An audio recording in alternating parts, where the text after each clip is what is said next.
नमस्कार, मैं हूं पंकज पांडे। आप देख रहे हैं दैनिक सच हरियाणा। भारतीय जनता पार्टी के पूर्वांचल प्रकोष्ठ जिला संयोजक राघवेंद्र सिंह सैल्यूट तिरंगा राष्ट्रवादी संगठन के हरियाणा में प्रदेश अध्यक्ष भी हैं। जब राघवेंद्र सिंह सैल्यूट तिरंगा राष्ट्रवादी संगठन के तिरंगा यात्रा कार्यक्रम में शामिल होने के लिए पहुंचे थे तो वहां पत्रकारों ने राघवेंद्र सिंह से पूछा कि इस बार विधानसभा चुनाव में और इससे पहले भी विधानसभा चुनाव में लगभग पूरे हरियाणा में 22 सीटों पर पूर्वांचल समाज का बड़ा योगदान रहा। हरियाणा में भाजपा की सरकार बनाने में, लेकिन ये पूर्वांचल समाज की भी मांग है कि हरियाणा में पूर्वांचल समाज को बीजेपी पूर्वांचल मोर्चा बनाए।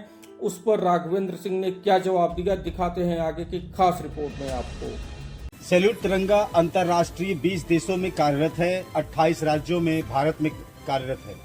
देश में बहुत सारी देश विरोधी शक्तियां कार्य कर रही हैं। उनको कैसे किनारे लगाना है और कैसे राष्ट्रवाद की भावना को आगे बढ़ाएंगे, और आज 15 अगस्त के दिन क्या संदेश देना चाहेंगे अपने देश को, अपने देशवासियों को। मैं राघवेंद्र सिंह, प्रदेश अध्यक्ष सैल्यूट तिरंगा हरियाणा प्रदेश।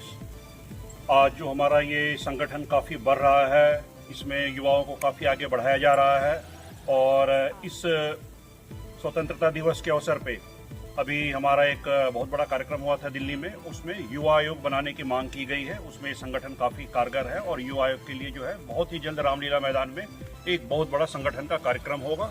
और हमारी ये जो संस्था है वो भारतीय जनता पार्टी की भावनाओं से ओतप्रोत है और हम उनकी विचारधारा को आगे बढ़ा रहे हैं। आप भारतीय जनता पार्टी में गुरुग्राम में जिला संयोजक के पद पे भी हैं, लेकिन पूर्वांचल समाज का इतना वोट बैंक है गुड़गांव में और हरियाणा के अलग जिलों में भी है। एक आपको ऐसा नहीं लगता कि एक पूर्वांचल मोर्चा का भी भारतीय जनता पार्टी को गठन करना चाहिए, पंडित मोहनलाल बड़ोली को और नायब सिंह सैनी सरकार को? इसे आप कैसे देखते हैं? देखिए, भारतीय जनता पार्टी की तरफ से मेरे को गुड़गांव का जिला संयोजक की जिम्मेवारी दी गई है। और हाल फिलहाल में भी नवंबर में बिहार चुनाव होने जा रहा है। एक भारत श्रेष्ठ भारत भारतीय जनता पार्टी कार्यक्रम चला रही है। अगर भारतीय जनता पार्टी हरियाणा में पूर्वांचल प्रकोष्ठ को पूर्वांचल मोर्चा बनाती है तो इसका बहुत ज़्यादा बेनिफिट बिहार चुनाव में इनको दिखेगा। क्योंकि आपको ये मैं बताऊं कि ये खुफिया रिपोर्ट है कि इस बार जो हरियाणा का विधानसभा चुनाव हुआ है उसमें 20 से 22 सीट हमारे ऐसे हैं जो भारतीय जनता पार्टी पूर्वांचलियों की बदौलत जीती है। तो पूर्वांचल का बहुत बड़ा योगदान है हरियाणा के अंदर। और अगर इसको हम पूर्वांचल मोर्चा बनाती है, मैं सिर्फ हरियाणा के नेताओं से नहीं कह रहा, मैं केंद्र में बैठे नेताओं से, अपने संगठन मंत्री से भी कह रहा हूँ कि भाई आप इसको पूर्वांचल मोर्चा बनाएं ताकि हम पूर्वांचल वासियों का और मान सम्मान बढ़े हरियाणा में और भारतीय जनता पार्टी का बहुत मजबूत। अभी हमारे साथ मौजूद थे भारतीय जनता पार्टी के वरिष्ठ नेता राघवेंद्र सिंह जी, जो पूर्वांचल समाज के जिला संयोजक भी हैं। और हमने इनसे प्रश्न किया कि गुरुग्राम में पूर्वांचल समाज की वोटरों की संख्या बहुत ज्यादा है और सरकार बनाने में भी पूर्वांचल समाज का एक बड़े भागीदारी है हरियाणा में, और हरियाणा के अन्य जिलों में भी पूर्वांचल वालों की वोट की संख्या ज्यादा है।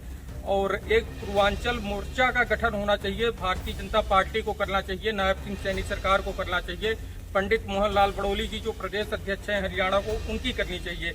इस पे हमने राघवेंद्र सिंह जी की प्रतिक्रिया ली और देखते हैं कि सरकार जो है इस पे खरा उतरेगी कि नहीं अपने जिला संयोजक की मांगों पर।